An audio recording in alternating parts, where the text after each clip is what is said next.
कहानी सुनाने से पहले हम आपसे एक सवाल पूछना चाहते हैं कि आप लोगों को क्या लगता है, क्या डायन होती है?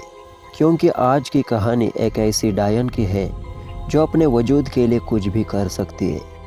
वो एक कहावत होती है ना कि डायन कभी भी 7 घर छोड़कर वार करती है, लेकिन इस डायन ने तो उसे भी झुठला दिया।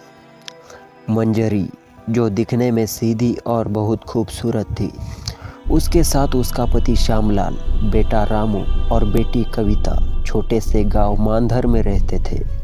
छोटा सा पहाड़ी इलाका था। वो सब लोग खुशी से रहते थे। सिर्फ 300 लोगों की आबादी थी वहाँ हर तरफ खुशहाली थी। और कभी किसी ने सोचा ही नहीं होगा कि कुछ समय बाद क्या होने वाला। मंजरी की उम्र अब 200 साल हो गई थी।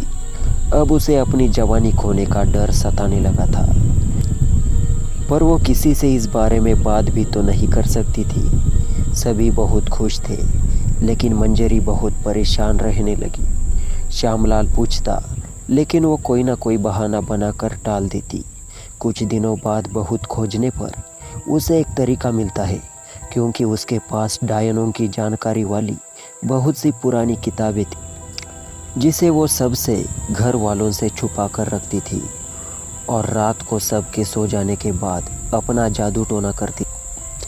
ऐसे ही कई साल बीत चुके थे और उन्हीं किताबों में से उसे पता चला कि इस दुनिया में एक सबसे पहली डायन, जिसके पास सभी सवालों के जवाब है, वो किसी दरिया के जंगलों में रहती है और उसे ईश्वर की कृपा भी प्राप्त है, क्योंकि वो डायन तो है, लेकिन वो प्रभु भक्ति में लीन रहती है और 500 सालों के बाद भी जिंदा है। तब मंजरी उससे मिलने का विचार करती है, पर वो जाए कैसे? उसके घर वाले पूछेंगे तो वो क्या कहेंगी, क्योंकि वो तो अनाथ है। उसका तो मायका भी नहीं है जिसका बहाना बना सके। तब कुछ देर सोचने के बाद उसे रास्ता मिलता है। तब वो अपने परिवार से ये कहकर जाती है कि पास के गांव में एक बहुत बड़े साधु महाराज आए हैं जो सबकी समस्याओं को दूर कर रहे हैं। मैं उनसे मिलकर 2 दिन में आ जाऊंगी। तब श्यामलाल उसे जाने देता है। उसे अपनी पत्नी पर पूरा भरोसा है और यहाँ मंजरी अपने लक्ष्य की ओर निकल पड़ती है, क्योंकि उस पहली डायन को ढूंढना और अपनी सुंदरता और जवानी को बरकरार रखना ही उसका मकसद है। क्या मंजरी उस डायन को ढूंढ लेगी और अपने मकसद में कामयाब हो पाएगी? और अपने मकसद को पूरा करने के लिए वो आम लोगों पर क्या कहर बरसाएगी? चलिए जानते हैं। मंजरी को जंगल में 2 दिन बीत जाते हैं, परंतु वो उस पहली डायन की बातें कुछ भी नहीं जान पाती। वो जंगल पूरा वीरान और भयानक था, लेकिन मंजरी तो खुद एक डायन थी। उसे किस बात की फिक्र? वो चलते चलते जंगल के बीच में पहुंचती है, जहां पर वो पहली डायन पूर्वा समाधि में बैठी थी, जिसे देखकर मंजरी बहुत खुश होती है। पूर्वा मंजरी से कहती है, तुम यहाँ क्यों आई हो? चली जाओ। तब मंजरी कहती है, मैं यहाँ इतनी दूर जाने के लिए नहीं आई हूँ। मुझे जब तक मेरे सवालों का जवाब नहीं मिलता तब तक मैं नहीं जाऊंगी। क्या जानना चाहती हो तुम मंजरी? मंजरी, तुम्हें मेरा नाम कैसे पता? शायद तुम भूल गई कि मैं इस दुनिया की पहली डायन हूँ, इसलिए वो सब तुम जाने दो। तुम बताओ तुम्हें क्या चाहिए? तब मंजरी अपने इरादों के बारे में पूर्वा को बताती है। तब पूर्वा कहती है कि तुम अपनी उम्र क्यों बढ़ाना चाहती हो? तुम तो बहुत ही खुशकिस्मत हो, क्योंकि तुम्हारे पास सब कुछ है। तुम अपने परिवार के साथ रहो और अपना पूरा जीवन बिताकर मुक्ति पालो इस दुनिया से। तब मंजरी गुस्से से कहती है कि शायद तुम भूल गई कि एक डायन सिर्फ इंसानों की तरह नहीं रह सकती। ये तो सब छलावा है अपने आप को बचाने का, जब तक अपनी पूरी शक्तियाँ प्राप्त ना कर ले। अब वो सब छोड़ो, अब आप मेरी समस्या का समाधान बताओ। जब वो पूर्वा के कहने पर नहीं मानती तो पूर्वा पहले उसे चेतावनी देती है कि जो भी विधि मैं तुम्हें बताऊंगी उसमें कोई भी विघ्न नहीं आना चाहिए। तब पूर्वा अपनी डायन रहस्य की किताब निकालती है और उसमें देखकर कहती है कि तुम सबसे पहले मेरे दिए हुए मंत्रों से शैतान को बुलाना, फिर एक हवन में आहुतियाँ देना, फिर उस शैतान को आदेश देकर 15 साल के बच्चों को लाने को कहो। फिर उन बच्चों की बलि देकर शैतान को प्रसन्न करना, तभी वो तुझे वरदान देंगे और तेरी सभी इच्छा पूरी करेंगे। और हाँ, इस विधि में कोई भी गलती प्राणघातक हो सकती है और पहली बलि तेरे खुद के घर से होगी। और फिर मंजरी उपाय लेकर घर के लिए निकलती है। यह उसका परिवार परेशान था क्योंकि मंजरी को 1 हफ्ता बीत चुका था। फिर उसके पति श्यामलाल को बेचैनी हो रही थी। अब वो अपने बेटे से कहते हैं कि मैं अब तुम्हारी माँ को खुद खोजने जा रहा हूँ। कहीं उसके साथ कोई दुर्घटना तो नहीं हुई होगी, क्योंकि वो 2 दिन का कह कर गई थी और अब तो 1 हफ्ता बीत गया है। मुझे तो डर लग रहा है। उसका बेटा कहता है, हाँ पिताजी, आप माँ को ढूंढने जाइए, मैं यह सब संभाल लूँगा। और जैसे ही श्यामलाल घर के दरवाजे से बाहर निकलता है, मंजरी उसे ठीक ठाक आते हुए दिखती है। वो अपने बच्चों से कहता है, तुम्हारी माँ आ गई। श्यामलाल मंजरी से कहता है कि 2 दिन का बोलकर तुम 1 हफ्ते बाद लौटी हो, कहाँ थी? तब मंजरी झूठी कहानी सुनाती है। वो कहती है कि क्या बताऊँ, गुरुजी से मिलने के बाद और उनके प्रवचन सुनने के बाद समय का ध्यान ही नहीं रहता था और उनके उन वचनों ने जैसे मेरी दुनिया ही बदल दी और इतने दिन कब बीत गए पता ही नहीं चला। और एक शैतानी हंसी हंसती है क्योंकि उसे वो मिल गया था जिसके लिए उसने इतनी मेहनत की थी। क्या मंजरी अपनी उम्र बढ़ा पाएगी? क्या वो अपने परिवार की बलि देगी? और क्या अब उसके परिवार की जान खतरे में है? चलिए जानते हैं। मंजरी को अब इंतज़ार है उस समय और मौके का जिसमें वो अपनी पहली बलि देगी और उसे ये मौका 1 महीने बाद मिल जाता है। उसका पति और बेटा एक दिन बाहर जाते हैं। श्यामलाल ने अपनी बेटी के लिए एक रिश्ता देखा है। आज लड़के और उसके परिवार से मिलने जा रहे हैं। अपने गांव से 250 मील दूर जाना था तो श्यामलाल कहता है, भाग्यवान, हम दोनों 2 दिन में लौट आएंगे, चिंता मत करना। दोनों ही घर से निकलते हैं। मंजरी ने पूरी तैयारी कर रखी है। आज वो खुद की बेटी की ही बलि देने वाली है, लेकिन बेचारी वो तो अनजान है। रात हो चुकी है और मंजरी ने अपनी बेटी के खाने में बेहोशी की दवाई मिलाई थी, जिसके कारण वो बेहोश हो गई। और फिर आधी रात में मंजरी शैतान का आह्वान करती है और वो अपनी बेटी की ओर इशारा करती है और कहती है शैतान, ये है तेरी पहली बलि, तू स्वीकार कर। और वो एक बड़े चाकू से उसके गर्दन काट देती है और शैतान उसके खून को पी जाता है और उसके मांस को बड़े चाव से खाता है। शैतान मंजरी से कहता है, जब तक तू मुझे ऐसे ही बलि चढ़ाती रहेगी और तेरी उम्र बढ़ती जाएगी, और जिस दिन तूने ऐसा नहीं किया तो बाकी तू खुद समझदार है, ठीक है? हा हा हा। एक शैतानी हंसी के साथ शैतान गायब हो जाता है। फिर मंजरी एक योजना बनाती है कि सारे गांव वालों को क्या बताना है और सुबह होते ही सारे गांव वालों को चिल्ला चिल्ला कर बुलाती है कि मेरी बेटी सुबह घर के बाहर गई थी, लौट कर नहीं आई, कोई मेरी मदद करो, वो जंगल गई थी, लौट कर नहीं आई। रो रो कर पूरा गांव इकट्ठा कर लेती है। सब लोग जंगल में जाते और उसे ढूंढते हैं, पर वो नहीं मिलती। जंगल में कुछ हड्डियां मिलती है जिसे वो ले आते हैं और सब मिलाकर उसका अंतिम संस्कार करते हैं। 2 दिन बाद जब श्यामलाल और उसका बेटा वापस आते हैं तब उन्हें ये खबर मिलती है तो वो टूट जाते हैं।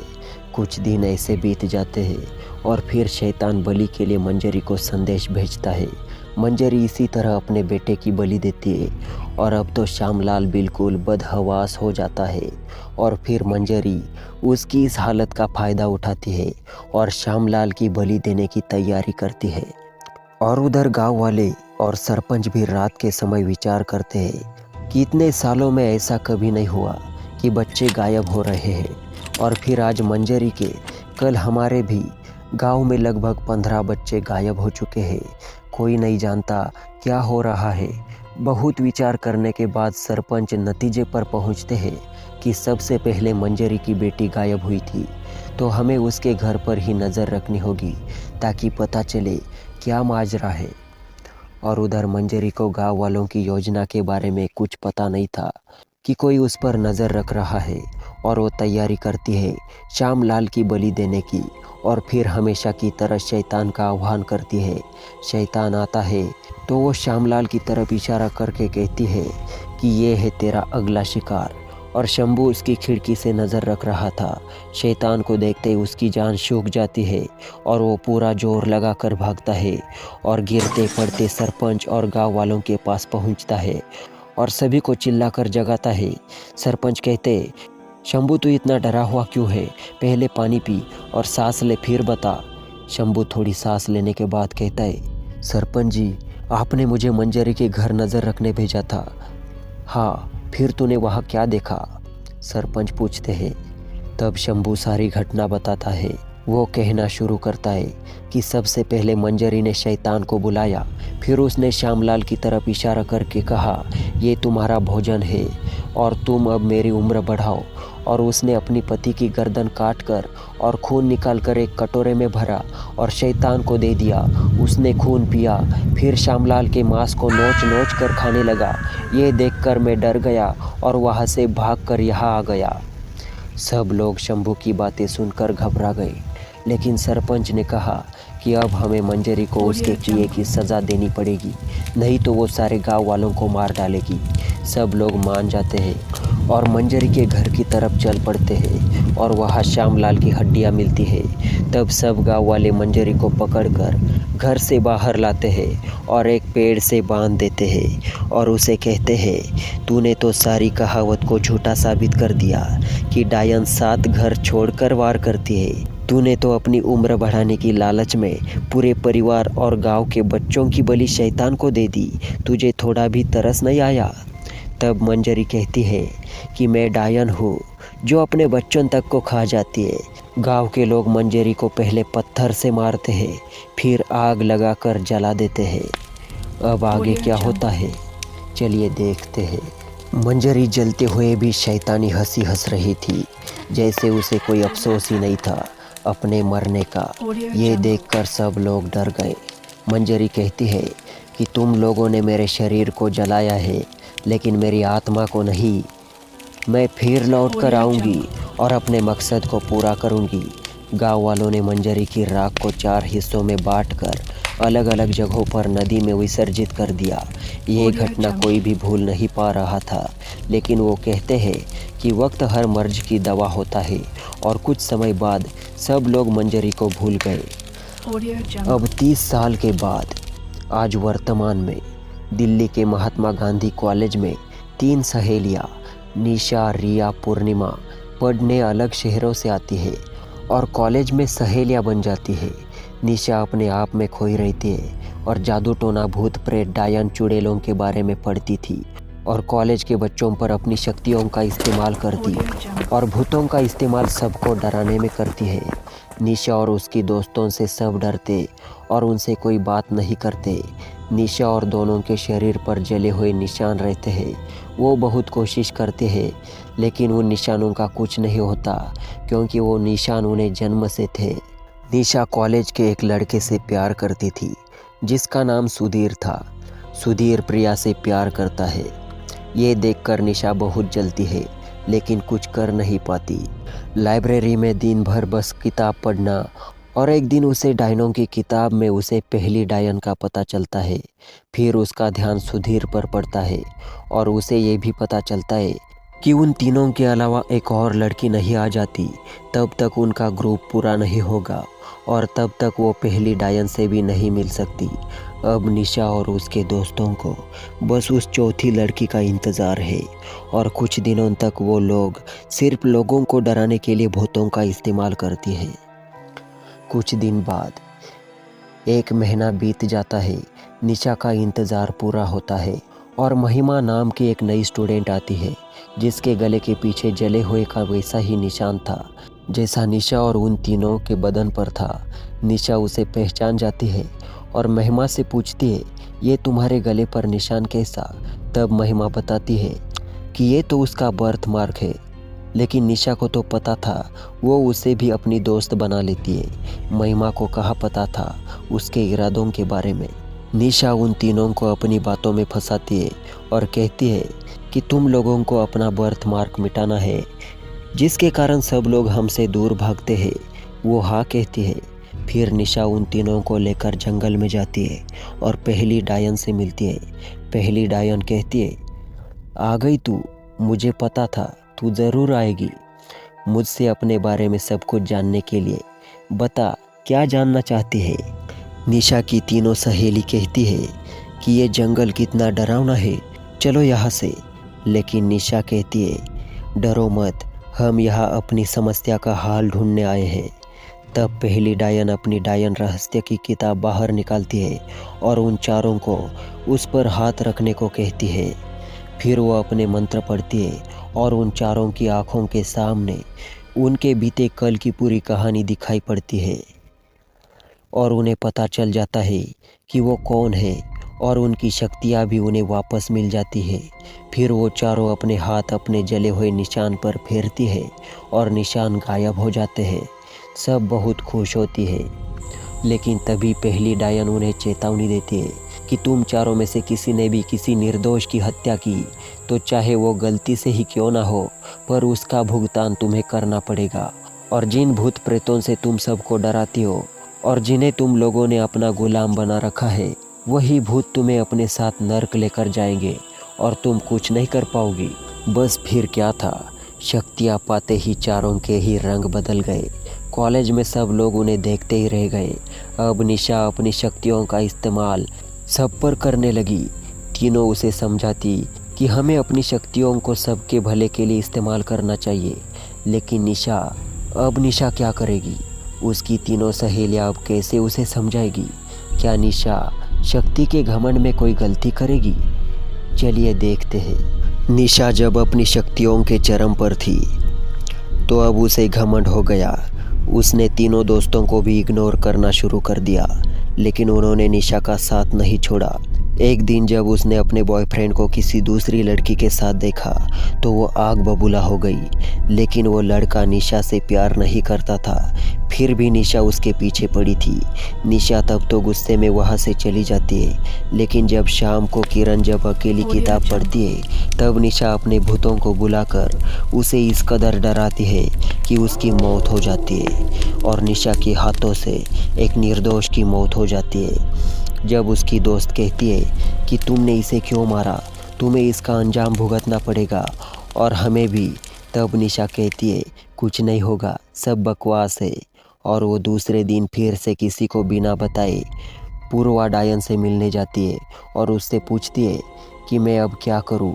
तब वो उसकी कोई भी मदद करने से मना कर देती है और निशा गुस्से में उसे धक्का देकर डायन रहस्य उठा कर ले आती है और कहती है कोई मेरा कुछ बिगाड़ नहीं सकता और चली जाती है। तब पूर्वा उसे चेतावनी देती है कि तुझे अपने किए की सज़ा भुगतनी पड़ेगी, चाहे तू कुछ भी कर ले। और वापस आकर वो डायन रहस्य में से उपाय ढूंढने लगती है।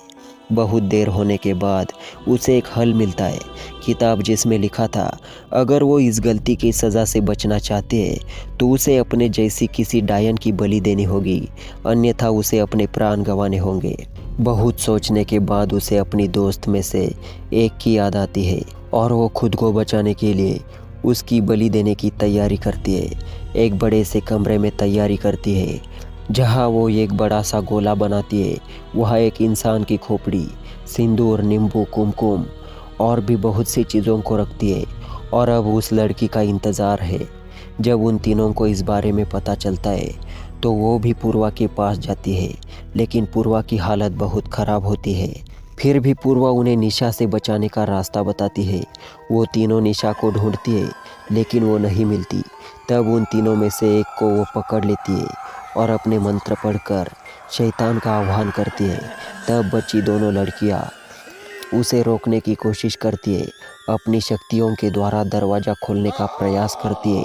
तभी उन्हें वही शैतान दिखाई देता है जो पूर्व जन्म में मंजरी के बुलाने पर आता था और वहाँ पूर्वा ईश्वर से उन लड़कियों की मदद करने की प्रार्थना करती है।